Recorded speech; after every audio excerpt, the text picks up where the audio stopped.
The show starts in 3, 2, 1, go.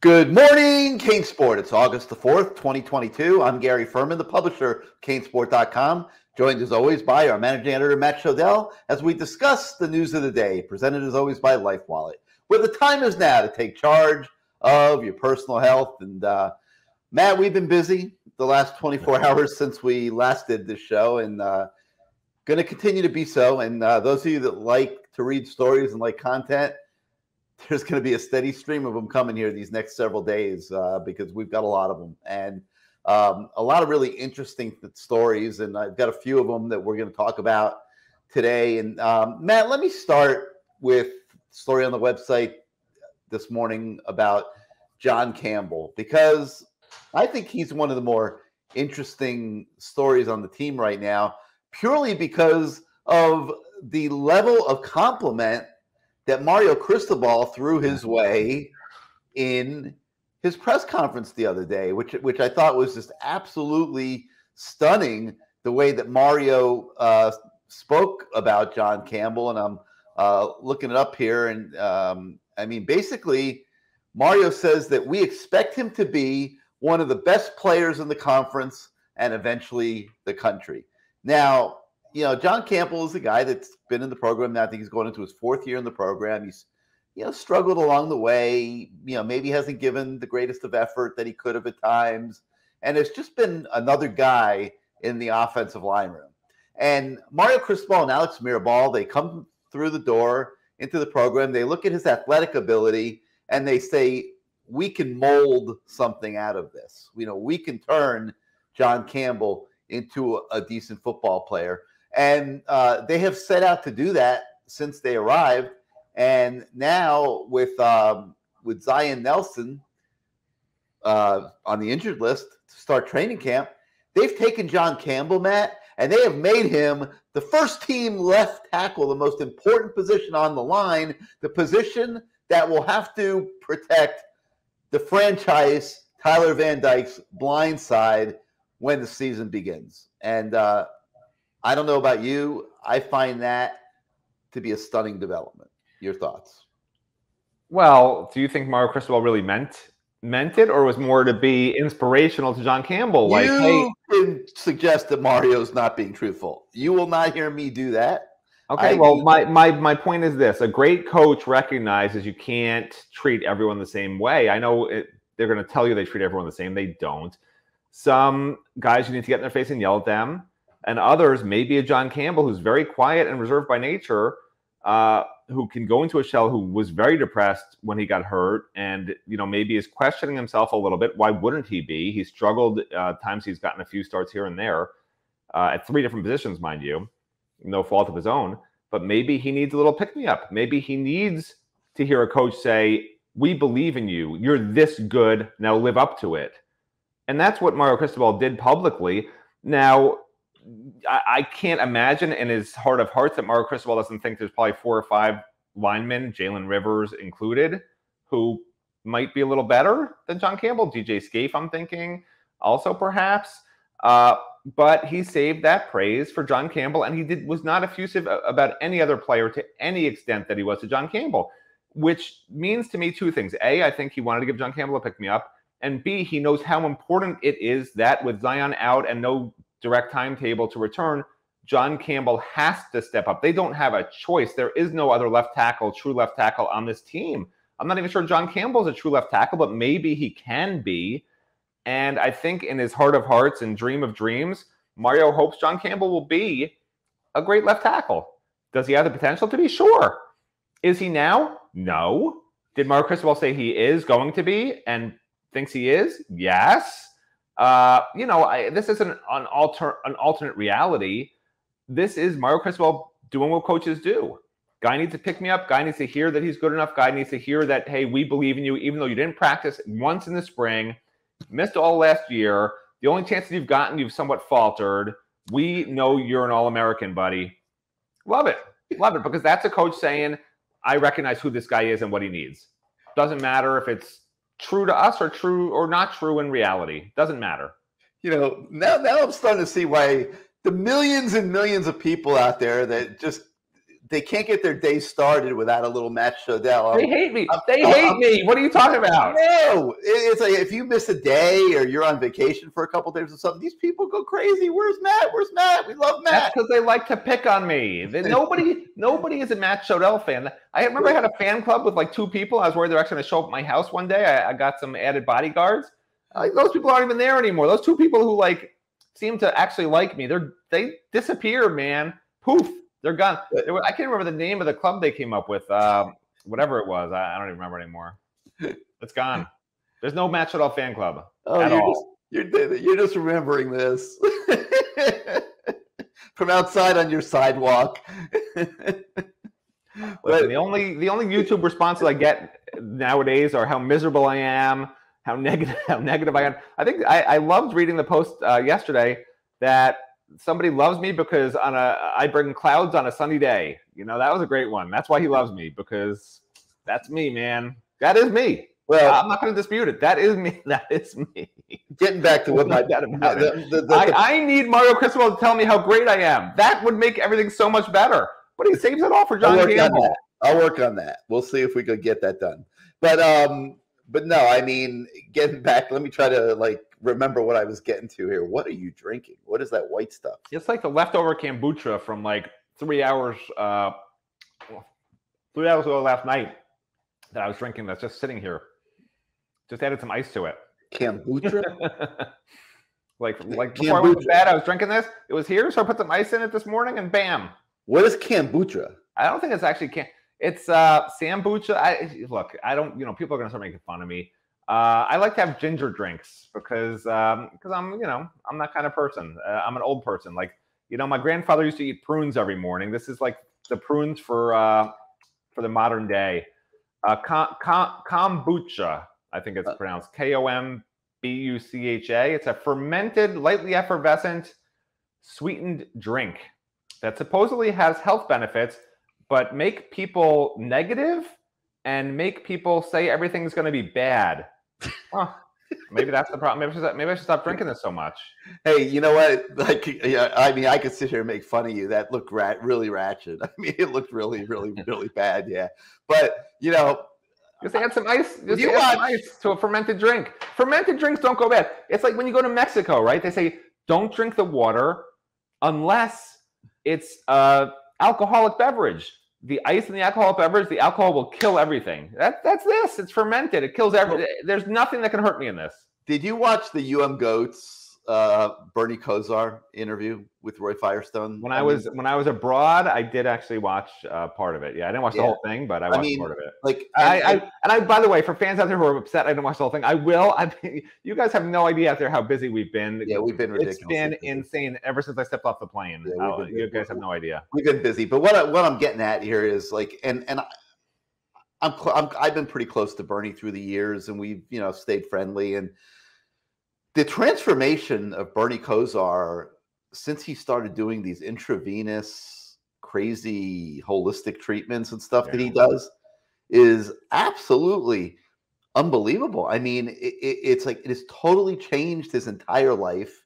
He looks good now. I mean, he's probably lost 50, 60, 70 pounds. I mean, he looked horrendous. He slurred. He was having all kinds of brain problems from his years in the NFL and playing football.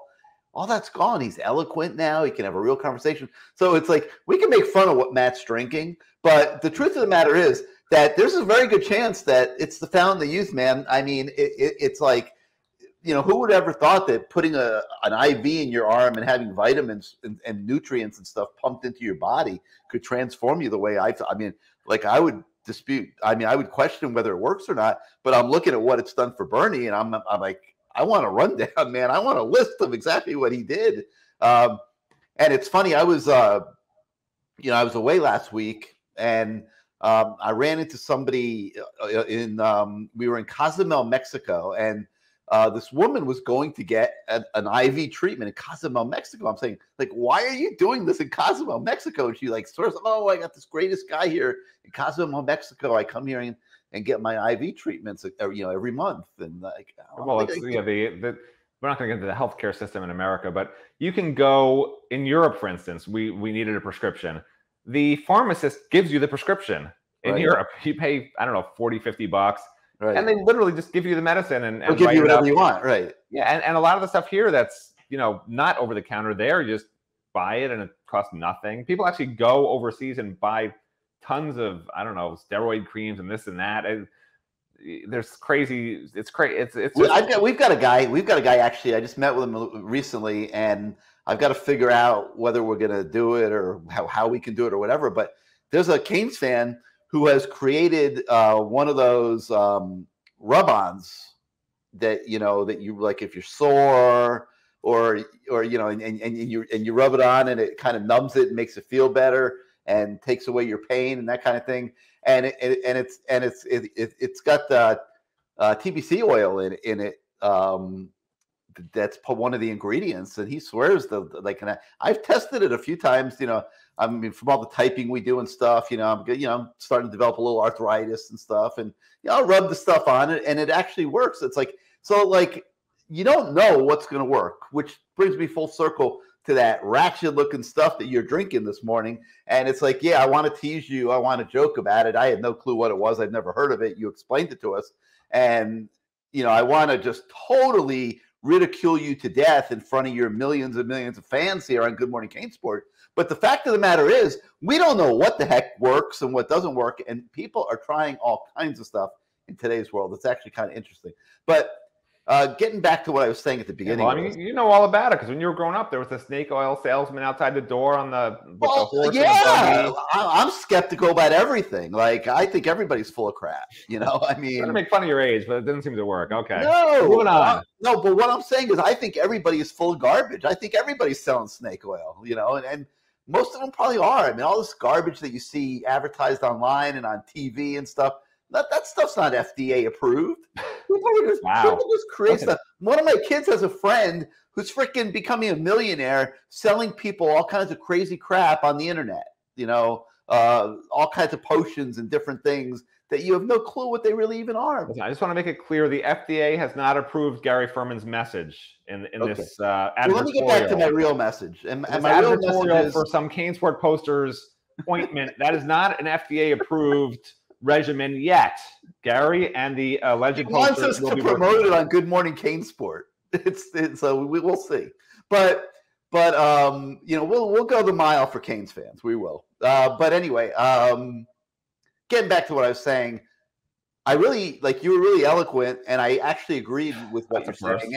And I mean, I think there is probably some psychology behind what Mario was saying about John Campbell. But getting back to the story also that we have on the website this morning. It's just really interesting at the confidence that John Campbell has in himself now, as Mario Cristobal expresses confidence in him. And I'm looking for there was one quote where he's kind of suggesting almost that he plans to be the left tackle this year. Yeah, that's what he seems to be indicating. yeah. Okay. So it was a one-on-one. I spoke to John one-on-one for, I don't know, 5 or 10 minutes at the media day event.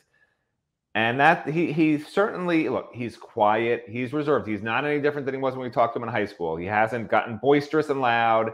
Still not a guy who loves doing interviews, but he sort of knows me, and we had a nice chat, is what I would call it, because and people say, "Where's the video? Where's the video?" Well, some guys like this, they don't like it when you're holding a video camera in their face the whole time. You just put a tape recorder on the table and you're having a conversation. It's like you get a whole different vibe from a player, and guess what? From a coach. I did it with Kevin Steele.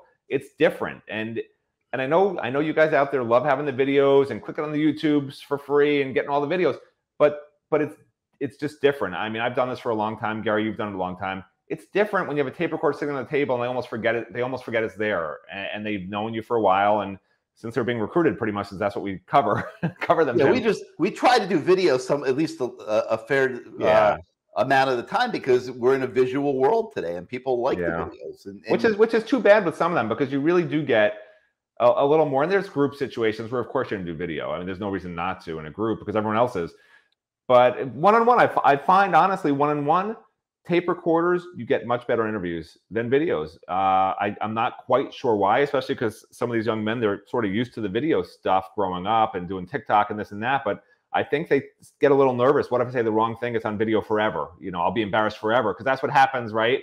If you're caught in one of these weird moments on video, that's what these people laugh, you know, young people, that's what they get their kicks out of. They laugh when somebody falls down a manhole, I guess. Some of them, not me, but you don't want to be falling down the manhole, and a player can think, uh-oh, am I doing the verbal falling down the manhole thing with this camera in front of me? That would be pretty bad. Whereas a tape recorder, you know, they sort of trust you, and it's like, okay, if I say something stupid, or I sneeze, or have some air come out of the wrong part of my body, it will not be forever enshrined in the annals of Miami Hurricanes lore. And, you know, but we do try to do a reasonable amount of video. And, you know, those of you that are watching this show, for example, if you're not a subscriber to our website, you know, please become a subscriber to our website. You know, part of our deal that we made with On3 was for the first year of everybody's subscription to be $1. And we did that for several reasons. One, after all these years, you know, CaneSport's going on like year 24 now, I think, or something. I mean, we wanted to give something back to the fan base, and giving you guys basically a free year of CaneSport, and using the opportunity of making that move to the new network that obviously wanted us to come to the new network, and getting you guys this $1 deal was a huge thing for us. And we did it so that we could unite the fan base under one roof and get everybody onto our site. And so if you're just watching these videos and you're not a member of the site yet, please join. And I hope you'll like it and you'll want to stick around for a while. Take advantage. The information scrolling across the bottom of the screen. And then the other things you could do is you can like this. You can like our videos. You could subscribe to our YouTube channel. That helps us in the algorithms with YouTube, and just contributes to the whole puzzle of what we do at CaneSport to bring you guys the coverage that we do every day. Yeah. And let me add something real quick. So obviously, you go to CaneSport.com. It's $1 for the year as Gary's present to you.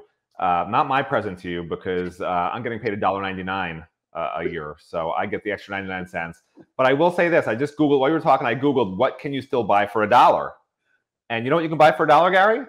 There's some ointment that some guy on CaneSport is selling, and it's 99 cents. So you know, if you only have 99 cents, you can choose CaneSport or the snake oil. I personally, I'm not sure which way I'd flip a coin, but it's up to you guys out there what you want to do. I'm curious. I want to see how much it really does cost. His ointment? Is it a real thing? Oh, it's real. No, I think it's sold in Walgreens and really. Yeah, no, it's a real product. Wow. It really is. I'm not seeing a price. I'll have to keep. Yeah, I think all the people watching are on pins and needles waiting to get the information, Gary. You better hurry up and get that. Well, then talk for about another 10 seconds, and I'll be able to tell you. Because okay, I actually did Google the things. I believe it or not, I actually did Google the things you can get for $1, and there was nothing that I actually would want on the things you can get for $1. These things are $20. $20 a thing. Like a little roll-on. It's almost like a roll-on deodorant, but it's a pain reliever. It's a gel, and you roll it, and it numbs your pain. I've tested it. It works. Now, they have this special formula that apparently is different than others, but it's an interesting product. And I mean, why did he have to name it Pain Wallet? It just sounds so similar to the sponsor on this show. Actually, maybe we'll get John Ruiz to buy it, and he can call it. Yeah, right. There you go. But anyway, so the John Campbell story is really cool. We encourage everybody to take a look at that this morning and just get a glimpse into his mindset as he prepares to be the left tackle here in the first few weeks of training camp. And if I'm Tyler Van Dyke, I'm probably a little happy that I get to wear the red jersey and I can't be touched. Wow, that was a dig at John Campbell, bro. If John Campbell watches this, you undid everything Mario Cristobal tried to do. No, I would just want him to prove himself first. Wow. Before I mean, would you want to listen? If You're so negative, Gary. You're so negative. Dude, always. Dude, this you guy bring clouds on a sunny day. Matthew Shodell, listen to me. Tyler Van Dyke is looking at what, 25, 30 million probably at the end of this year if he just has a decent year and stays healthy. Like, do you want to risk all that with a left tackle that hasn't played a down? There we go. You just won't let it go, man. Down? Like, you cannot. John Campbell is one of the greatest tackles in the history of college football. Just ask Mario Cristobal, Gary. Listen, give me a break, man. If John Campbell's parents are watching this show right now, they're understanding what I'm saying. John's got to prove himself. I mean, you got the franchise in his hands, and I think we can find comfort that we're going to go through these 4 weeks of training camp, and Tyler Van Dyke's going to have that red jersey on at practice and won't be allowed to be touched. That's all I'm going to say. Because when, Agood and Messidor and Harvey and those guys are working on those great pass rush techniques that they're learning from Jason Taylor, they don't need to be using Tyler Van Dyke as a dummy. So, we'll see how everything goes. But anyway, no, it's a really good story. And we're pulling for John Campbell. I know maybe it didn't seem that way, but yes, no, we are pulling for John Campbell to do really, really well. I just think it's good that the whole franchise is at risk while he's trying to prove himself. So, oh my Lord! Did I say that acceptably, Matt? Three times. Three times you took digs. I'm not taking a dig. And you even mentioned I just don't want to see. I like Jake Garcia a lot. Great kid, but Tyler Van Dyke is a special talent right now. Okay, he is. Tyler Van Dyke going down with injury because of John Campbell. You're talking about Mr. Campbell Sr., who's going to be perfectly in agreement with you about this whole situation. I'm not even getting involved, bro. I don't know what's going on over there this morning, but you need to drink some kombucha and have some fermented beverage. I'm drinking real water. I'm not have some fermented beverage. You might feel a little better about John Campbell. Although, when I tell my wife that Matt's drinking ginger drinks and he's bouncing off the walls and ceilings and stuff, she might start spiking my water. So I don't know if I'm going to tell her about your Canumba or whatever. Kombucha. I think it's pronounced kombucha. I don't know. I just buy it at Whole Foods. It just says ginger and it looks pretty good, and I drink it. That's all I know. I'm not like some health nut who that's what I do. I know I have friends who are health nuts, and I actually mentioned I drink this, and they're like, "Oh, I drink this too," which I didn't realize it was something that health nuts drink. Is health nut okay to say? I don't know. Healthy people. I'm not a healthy person, but I do happen to drink this. All right. Well, we're 22, almost 23 minutes into the show, and we've talked about one story. So people are starting to drive off the highway now and saying these guys are just out of their minds. So let's refocus here and talk about more of the stories that are on the website today at CaneSport.com. We got a story, my pick to be the surprise player on defense this year, a guy that I think absolutely must be on the football field for the Miami defense to play at its potential, and that is safety Cam Kinchens, who talks about a lot of different things in a story. I don't believe there's a video with that one either. So you guys that love the video won't be happy, but it's that's the Cam Kinchens. That's the whole thing I talked about yesterday, where the poor guy had no placard at media day. Remember, nobody knew who he was. Yeah. Well, that's good. More one-on-one. So I got a hold of him, and then nobody else went up to him. That's why it was a tape recorded interview, because that's how I roll. That's me. I'm old school, man. I can barely hold my phone steady after drinking all these fermented beverages in the morning. I'm all shaky and jittery. So I do the tape recorder thing for that reason as well. So give us a little synopsis of what he said into your tape recorder without giving the entire thing away, because we want people to still be able to enjoy the story. So Cam Kinchens was one of my 480 interviews I feel like I did that day. So he was actually the very first one. So it's a very distant memory, just 48 hours later, whatever it is now. But he was in a good humor. He seemed very happy. That's all I remember. No, he's all about the work, and you want to say that we were having some fun, and we did at times have some fun, but when there were actual questions being asked, the only person who didn't follow the party line of we're here to work. We're here to work. We have no goals. Like that was the party line among all 380 interviews I did. That's what they all said, except for one player who apparently nobody gave the memo to. The only guy who said the goal is a national championship. Well, he said a natty. He said he wants to win the ACC championship, and he said that's the goal. Every other player I spoke to, and I spoke to a million of them, and you did too, it was all, we're not setting goals. It's one day at a time. We set goals last year. Where'd that get us? Blah, blah, blah, blah, blah, blah, blah. It seems like they were informed or decided amongst themselves this is what they're going to say because they already know what every, moronic reporter is going to ask them, which is their goal for the year. So do you want to hazard a guess? Should I say who the one player is who didn't seem to understand the party line in this one, or should we find out when we actually run that story eventually? It's up to you.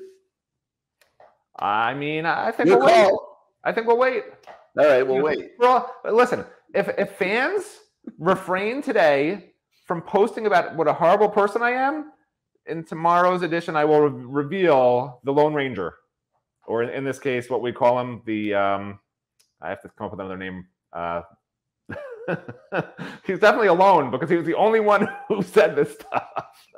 He's alone something. I'll come up with something for tomorrow. We'll see how many negative reviews I get now. I think it's going to be littered with negative people saying how horrible I am now because I did that.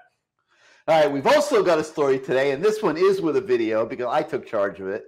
And when I take charge of it, I deliver because I know you guys want video, and I try to always give you guys video.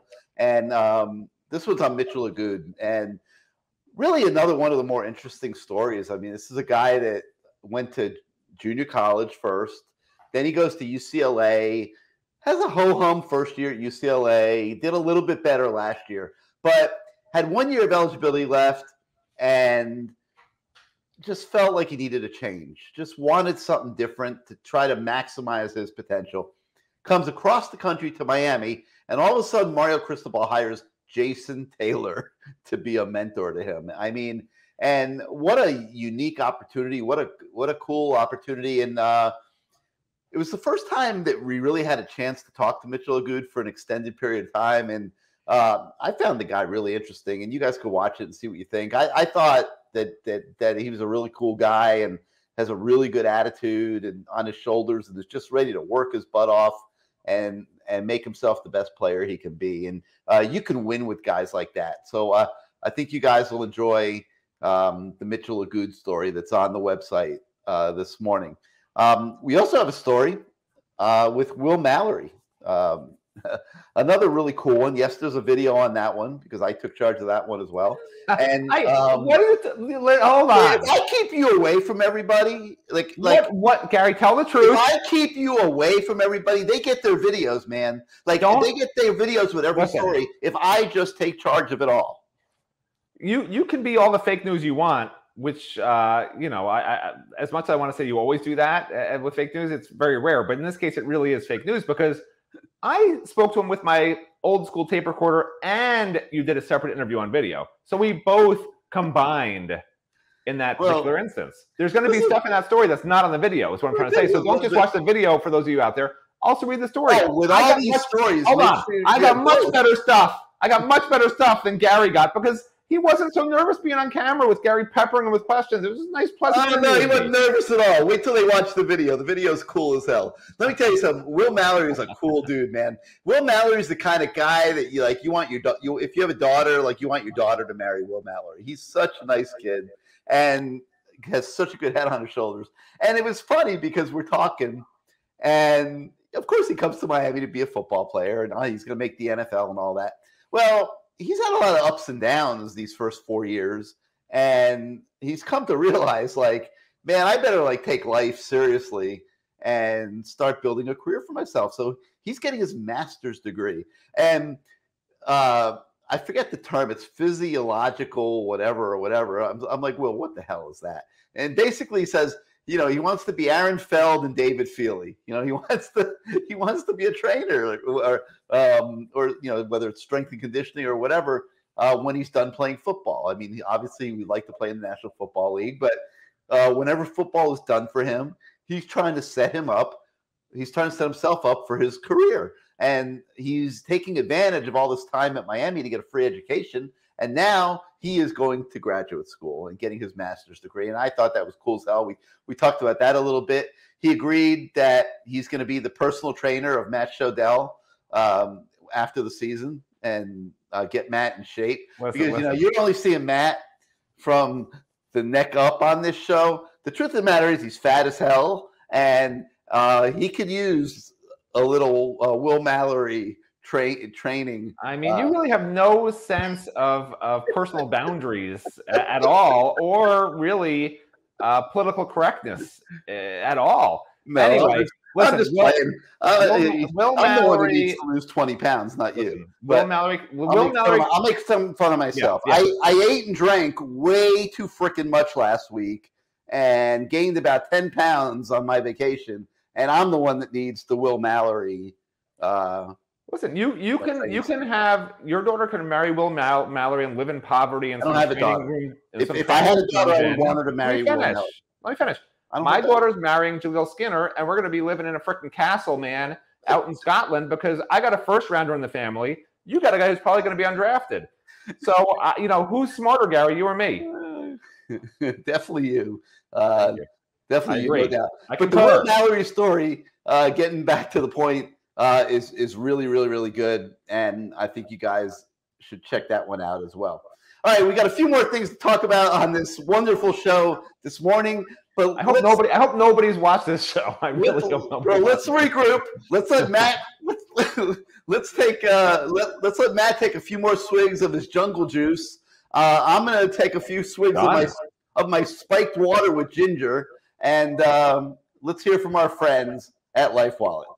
I'm JC Henton, and most people don't realize it, but I suffer from asthma, which is why I'm glad I have my Life Wallet to protect me out of the water and in the water.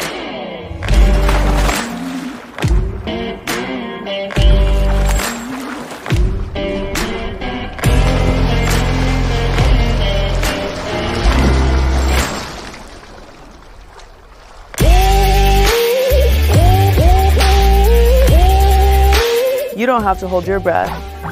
Life Wallet's got you covered. Life Wallet. Saving time, saving lives. Get Life Wallet today. It's JC Hilton, man. She's like becoming the star of the Life Wallet commercial. She was the one that was, I think, driving the ambulance on yesterday's commercial. Yeah, and by the way, people were like all like, Matt Shodell hates Life Wallet. He didn't look so happy. My father-in-law literally just had heart surgery yesterday. Like, no joke. He had a valve replaced, okay? So, like, having this guy faking a heart attack, I was a little taken aback, I got to admit, because I hadn't seen that ad before. So I apologize for anyone out there who was upset that I didn't appear overjoyed at that Life Wallet commercial. That was so funny.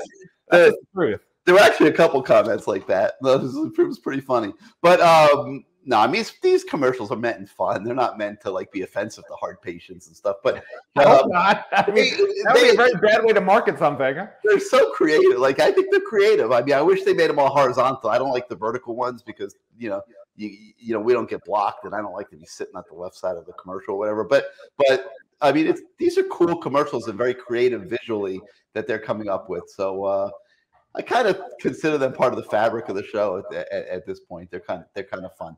All right, finishing off stories that are on the website this morning.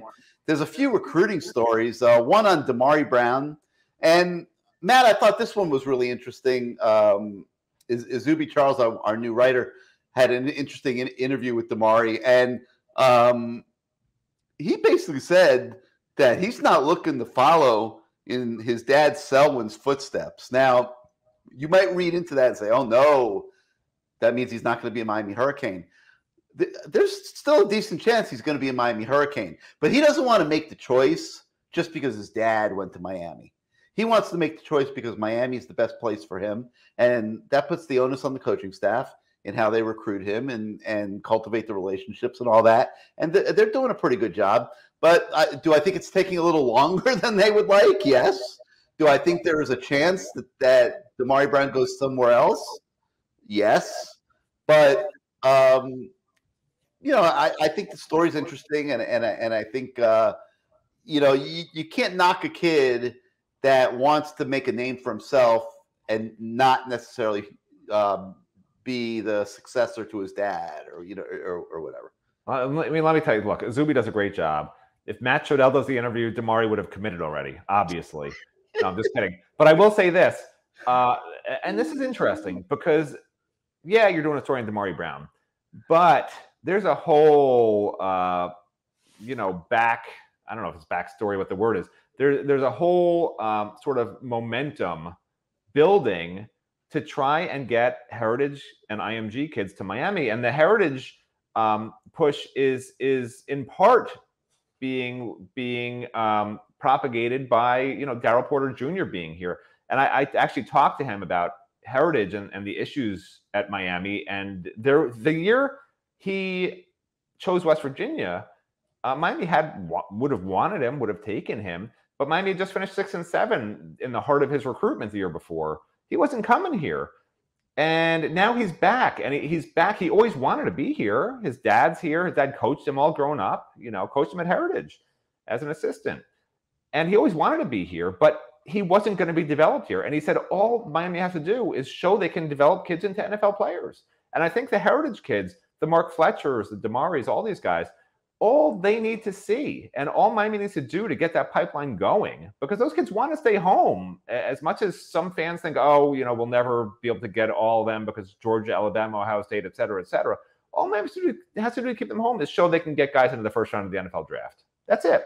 You got the NIL in place. You got the guys going to the NFL draft, and the pipeline's there. And Jaleel Skinner is the IMG connection. And Jaleel Skinner, this is very funny.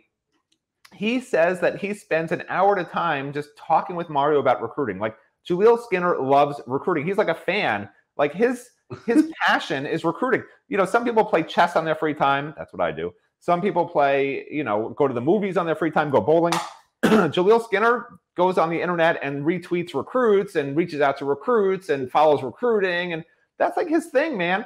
And he and Mario have bonded over that like you wouldn't believe. He goes and hangs out in Mario's office and gets an update on recruiting. He literally says he talks to Mario for hours on end just about recruiting. Just about recruiting. Maybe we should do an NIL deal with him as a recruiting correspondent. Yeah. How about that? What do you think? Yeah, there you go. But so anyway, so the point is he's trying to get kids from IMG. He's not allowed to speak specifics, obviously, because that would be against NCAA rules. Does the NCAA still exist, Gary? Because I'm not sure it does. Yeah, I don't know. And listen, that's the whole point. You get IMG's kids coming here. You have some already committed here. That pipeline gets going to IMG and to American Heritage and Miami Central. That's all you need, man. Like, that's it. And then you get a few kids from across the country. Gary loves the California kids and the Pennsylvania kids. God forbid you don't have a Texas kid, right, Gary? So you get the kids out in the nation that Gary wants. You get all the top area kids in Florida that I want. And that's it. You develop them over a couple of years. And within 2 to 4 years, you win national titles. It's like that. That's it. That's the formula. Top kids, develop them, send them to the NFL, recycle, keeps going. It's just a recurring cycle, and you just keep doing it over and over again. Simple, Gary. Simple. I figured it out. That's the secret. It was that easy all the time. I don't know why it hasn't happened in the last 20 years. Well, another thing that's simple, Matt, is a St. Thomas Aquinas to Miami pipeline, at least according to Chance Robinson, the wide receiver there, who we spoke to. Yeah, I should have mentioned St. Thomas. Oops. That's another one. He talks about how the perception has definitely changed and how Miami is looked at differently at St. Thomas Aquinas. Yeah. So I think you guys will enjoy that story this morning. We also have a basketball recruiting story. Miami had its first real serious major visit of this recruiting cycle this past weekend with a kid from the Washington, D.C. area by the name of Amani Hansberry. And this one's getting pretty serious. I think the Canes have a great shot to land them. And Zuby had a really good interview with Amani Hansberry. That story is on the website today as well for you guys to check out, those of you that are into basketball. We've had some guys, Matt, saying, where's basketball stories? Where's baseball stories? Today we have a basketball recruiting story, and I think you guys will like that one. Well, they can't – I've never seen this happen before. They had a basketball availability with the Cavender twins and several Miami basketball players and the coaches. And the next day they canceled it for no apparent reason. They said, we'll do it when more people are going to be around during football availabilities. I mean, people would have shown up. I was going to be there, so I don't get that. And by the way, something else you don't know, Gary, which is super annoying. I almost didn't have the Will Mallory interview. Do you know why? or several other interviews that I almost didn't have. Do you want to know the reason? Yeah. Tom over at the Palm Beach Post, and who's the other one? And I don't know, one of the Herald reporters. They have the exact same recorder I do, like the exact same Sony model recorder. And I remember they took your shot. You know, it was Michelle Kaufman. It was Michelle Kaufman. They both have the exact same tape recorder I do, okay? And we all put them down at the same time, like late in the day when we were wrapping up to interview, I don't remember who. And all of a sudden I noticed where my tape recorder is gone, and there's one that looks just like mine in a different spot. And I'm like, that's weird. And then the three of us are trying to figure out who's, you know, Michelle was saying, I think I have some soccer on mine, and I'm trying to listen to mine to see which one's mine. I mean, we almost just wound up with basically stories that we didn't do. You know, I had a guy that kept putting a damn video camera down next to me every time I went to do an interview. I won't mention any names. I'm like, bro, I'm sitting here doing work. Like this is a one-on-one interview. Like, I understand it's media day, but I am one-on-one here. Why are you putting a camera next to me, bro, to film my interview with these guys? Well, I will look. I will tell you, there was a weird moment. So there was a point where I had to get the defensive coordinator, okay, Steele, and I had to get Gaddis and they were talking at the same time. And you were over at Gaddis recording it, you know, and it's sort of not real kosher if you just leave tape recorders in front of somebody and go do other interviews. That's what they were doing. Right, well, that's sort of stealing. So I try not to do that. But I did that. You were recording one. I figured, okay, it's easy for me to transcribe off of this than off of your YouTube video, which takes forever because you got to stop it on the screen, type it, stop it on the screen. This, it's like instant, bam, bam, bam, bam, bam, whatever. So I put that while you were talking. Finish my Steele interview, go back to grab my recorder. And as I was transcribing it, you know, later in the day, because we did it live that day, I picked up what happened after you, and I wasn't going to use it, but I listened to it. And it was the weirdest thing I ever heard. Some guy after you, who I don't know who it is, it's not a local guy. He's like a Michigan guy, and he was saying to Josh Gaddis, in the interview, I want you to refer to me by Bruce, whatever his first name was. Call me Bruce or whatever, right? During the interview or something. And then he says, you know, make a U or whatever. And I hear this, I can't see it, it's not on video. And then you hear the guy say, oh, wait, I didn't get it, do it again. And like, it was the most awkward thing I've ever heard. And then, you know, Josh Gaddis, he asked Josh a question about Michigan, you know, what do you think about Michigan now? And whatever, something really weird. And Josh Gaddis is like, well, Bruce, well, you know, so Josh Gaddis is my point is Josh Gaddis is such a nice guy. He's such a nice guy. And even when this reporter was struggling, Josh was like willing to be professional. You know, you want me to call you your first name? Like, we know each other and we're best friends. Even though you're from Michigan, even though I have no idea who you are, you got it. Bruce, my buddy. Yeah, man, Michigan, I'm wishing them the best. I hope they have a great year. I had such a wonderful time in Ann Arbor. You know, whatever. That's not really what he said. But whatever it was like professional answers from Josh Gaddis. I mean, Miami has a future head coach as its offense coordinator. I just hope he's here for more than 1 or 2 years because he's the real deal, man. Not just answering questions, but everything he does is professional. I mean, you hear the receivers talking about him, and he's teaching things that they haven't been taught, you know, not to rain on any other coach's parade, but like, you know, and it's funny because Mario always says, I don't want to besmirch any previous coach. And then he goes ahead and besmirches them, which I find hilarious, you know, which is the best. Yeah, so I don't want to besmirch any previous coach, but that turnover chain is a bunch of bullcrap. Right. So, you know, not to besmirch any previous wide receivers coaches at Miami, but the receivers literally told me they weren't taught footwork until now with Josh Gaddis.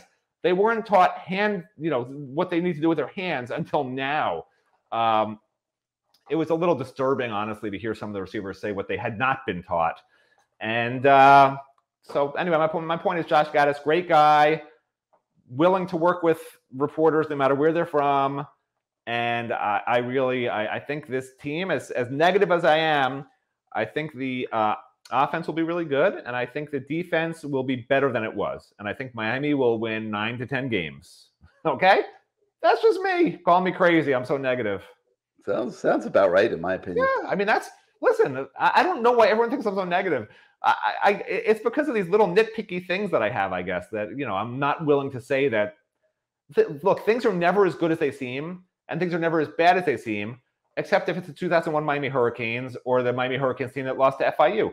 aside from those two things, like everything's always sort of a little more towards the middle than what people want to think. So I'm tending, based on just the general structure of the timeline of the world's history, that it's going to be the same thing this year. And fans probably are a little more optimistic than reality, because that's generally what happens. And mine will be somewhere maybe a little better than what, the people who don't like Miami think. It'll be somewhere in the middle, I think you got to hope that with a little better coaching that makes a difference, and maybe you don't blow the 1 or 2 extra games a year that they've been blowing. Yeah, that's for sure. But we'll talk more about that as we go forward. All right. That's going to do it for this morning. I think 45 minutes today. I think we've filled you guys up with enough nonsense this morning. Matt's going to go. I got to go put on my pain. I got to go put on my pain cream now. I got to hustle out of here, man. My neck's hurting from staring at the screen for 45 minutes. For Matt Shodell, I'm Gary Ferman. Thank you for starting your day with us, and we'll see you tomorrow, everybody.